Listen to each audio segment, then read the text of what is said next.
I'm Matt Littman from MeidasTouch, and with me today is Congressman Ted Lieu from California. Welcome, Congressman. Hi, Matt. Honored to be here. 36th District, Los Angeles, came from Cleveland, got to Los Angeles for the Air Force, probably did not foresee the potential end of democracy when you were in the Air Force working for the United States of America. So could I ask you, Congressman, just right off the bat, democracy is on the ballot this year. What is the single biggest threat that you see on the horizon? I'm going to give you two. The first is voter apathy, and the second are voters voting against their own self-interest. So in terms of apathy, if people don't turn out to vote, then Donald Trump could win, and he will potentially destroy America as we know it. And then voters will vote against their own self-interest, because if you're progressive and liberal and you think voting for Donald Trump or not voting at all is somehow going to help when he appoints multiple Supreme Court justices next term and makes the Supreme Court even more to the right, I don't know how that helps any of your interests. Or if you're mad because Joe Biden didn't do enough on climate change, even though he signed the Inflation Reduction Act, the greatest climate change law in world history, you think Donald Trump's going to be better at that? No. So I just urge voters to just take a pause and think about actually their own self-interest. And then if that happens, then Democrats will prevail in November. That's super interesting because remember that whole book, What's the Matter with Kansas, right? And so the whole premise was that people were voting against their economic interest. And you're talking about something a little different, which is like climate change policies, for example. And if the president, if you're even on the left and the president hasn't gone far enough, you're saying that people who are angry about that, even though I think President Biden's done an incredible job on climate, they may either stay home or not vote for Joe Biden and vote for somebody else. So look, the American people can decide for themselves, but if you look at the objective facts, let's say you're concerned about student loans. Well, the Biden administration did amazing in terms of doing what they can to reduce student loan debt, to wipe out some of the debt, and they did it with no laws being passed by the Republican-controlled Congress. So if you're still mad about that in terms of not getting your loan sort of, discharged, you actually think Donald Trump's going to be better for you on that? No. So just think again about your own self-interest, and I think the American people will vote accordingly in November. I think, you're making a great point, which is that Joe Biden has done a lot. And another president might not just do nothing. He could reverse some of Joe Biden's policies. So when you mention, for example, climate, can you speak for a second to a couple of the things that you think that would be reversed in another administration if it's not Joe Biden? A Trump administration could try to cut off funding for many of their projects in the Inflation Reduction Act. They could pass rules through the EPA that will be very harmful in terms of expanding greenhouse gas emissions and expanding pollution. There are lots of things they can do. And most of all, if the next administration is Republican, they could appoint a lot of justices like Samuel Alito and Clarence Thomas. And if you're liberal or progressive, I don't know how that helps you in any way whatsoever. So hopefully the American people will come to the right conclusion in November. So this doesn't feel like democracy, right, Congressman Lieu? In other words, the vast majority of the American people, I don't think, want to see the Justice Department gutted, the enemies of an administration going to jail, millions of Americans rounded up. I don't think the majority wants to see that, but if there's apathy, that's what you're saying, that's what could happen, which is not what democracy should be. Donald Trump incited an insurrection, an attack on our nation's capital. 140 law enforcement officers were assaulted and injured, some critically. And if he becomes president and he feels like he was rewarded for that behavior, well, what else do you think he's going to do? He can do quite a bit because in his mind, he incited insurrection and the American people made him president again. You think there's going to be anything that's going to hold him back? I don't think so. And I think what's also more interesting this time, Congressman, is that he's prepared now. In other words, in 2016, when he got elected, the night of the election, he famously didn't even think he was going to win. So they weren't even preparing for an administration at that point. Now he's turned the entire party to him. And so if he comes in, there's this Heritage 2025 plan. So you're a lawyer, right? So can you explain to folks what might happen at the Justice Department that's really not what democracy should be about, but that Trump's been pretty open about? If you would like to have a Department of Justice that is completely politicized and that really tries to not look at facts objectively and makes decisions for purely partisan reasons, then you could look at the Bill Barr administration during the Trump administration, see what Bill Barr did, a lot of which was not based on the facts. And again, you had an insurrection incited by Donald Trump. You also had Donald Trump saying publicly he's going to seek revenge on his enemies. That is not the kind of president you want that's going to seek retribution and revenge on his perceived enemies. Are you an enemy? I don't know. Now, we do still have a jury system. And so in America, the government still has to prove its case beyond a reasonable doubt to a jury in order to convict anyone and deprive them of their freedom. So there is still that barrier that no one can take away, not even Donald Trump.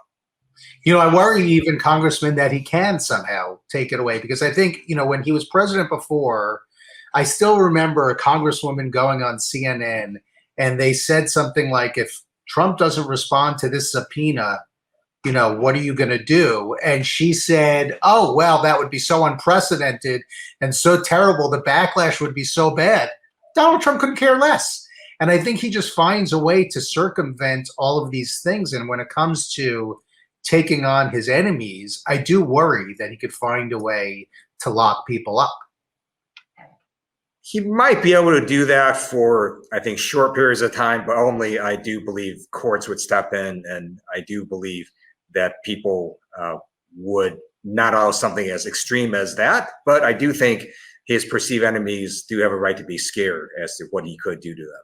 Absolutely. All right. I hope you're not. I hope you're not one of those people. But let's go to voting for a second itself, because I think I've seen that there's some plan afoot to have many right-wing supporter types show up at the polls in 2024. And I worry about, you know, one thing that I try to do with folks, which you know about, is get people to knock on doors to get people out to vote. A lot of people tell me that they're scared to do that they're scared of the reaction of people if they knock on doors in some of these swing states, for example, and they're scared of going to the polls in some ways. How do you react to that? I think people should exercise their right to vote. They should vote whoever they want to vote for, and don't let anyone take that right away from you. And so I just urge people to look at their rights and exercise their rights to vote.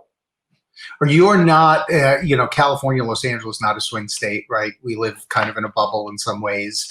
How are you able to convey this message about democracy outside of this region for you, Congressman? Because I know you're a leader in the Democratic Party. How are you able to do that? Well, one thing I do is I simply repeat Donald Trump's own words. He has said some pretty insane things. There's a Time magazine article recently that came out with an interview of him. I urge people to read it. His next administration, should he become president, is all about revenge and retribution, about being a dictator, being authoritarian. And hopefully that would scare people. And hopefully the American people will look at the facts objectively and make a decision in November that's good for the country. One of my concerns, Congressman, is that it gets, let's say Donald Trump wins, right? My concern is that, you know, there are people, for example, I've talked to privately who are thinking about 2028. And what some other people might say is, we're not going to have a democracy in 2028. Why are you even thinking about 2028? And a concern is that a person such as Donald Trump can say, or Donald Trump specifically, I'm not leaving in 2028. Like, I understand that this would be my third term, but I'm not leaving. Is that possible? Well, anything is possible. Again, he incited an insurrection, an attack on our nation's capital. And if he feels like he was rewarded by the American people making him president again, think about in his own mind, if there's going to be any ability to constrain him, he's going to view himself as being dictator and king. That's my sense. Also, in 2028, you cannot reverse another 2 to 3 Supreme Court picks, right? And so folks who are going to be okay with that, I think or just voting against the self-interest if they're not conservative. I mean, look, if you're religiously conservative, you're an extreme right-wing person, yes, you would want additional Supreme Court justices like Clarence Thomas and Samuel Alito. But you think additional conservative Supreme Court justices are going to be good on climate change or student loan debt reduction or anything that progressives care about? You are out of your mind. Well, as you know, Congressman, I work on gun issues, and the most cowardly thing I think I've ever seen was when there was a mass shooting. President Trump had a member of Congress in, and he said, Congress will take action on gun issues unless, the NRA, unless they're in the pocket of the NRA. Next day, the NRA visits Trump, and he goes the other way on the issue, right? That was unbelievable. And so if you care about, they have a gun violence, Office of Gun Violence Prevention now at the White House. We never had that before. If you care about gun issues, for example, I would say, you got to vote. I don't know how people could be apathetic about that. President Biden and the Biden administration have taken a lot of actions to try to make sure that dangerous people don't get access to weapons of war and to other weapons. Donald Trump, in his term, did exactly the opposite. He tried to relax as many regulations as he possibly could and to have guns proliferate across America. And so that is a clear difference between the two parties. I also note that abortion is another clear difference. Donald Trump campaigned on overturning Roe versus Wade. He bragged about overturning Roe versus Wade after it was overturned. Joe Biden, if we expand the House and change the composition of the Senate, he'll sign the bill to codify Roe versus Wade. So if you care about abortion, the two parties are clearly not the same. He said in that Time interview that he would that they would look into people's pregnancies in red states, that they would keep track of people's pregnancies.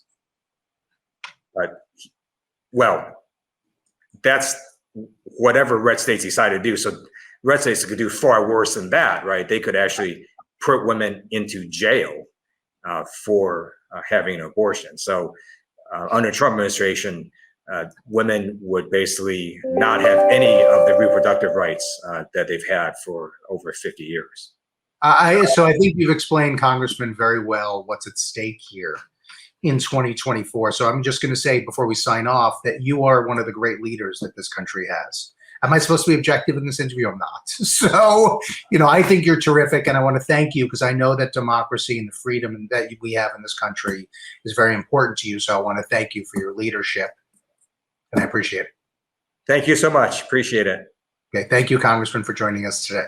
Enough! Send him to the big house, not the White House. Get the new exclusive tees, mugs, and stickers right now at store.MeidasTouch.com. That's store.MeidasTouch.com.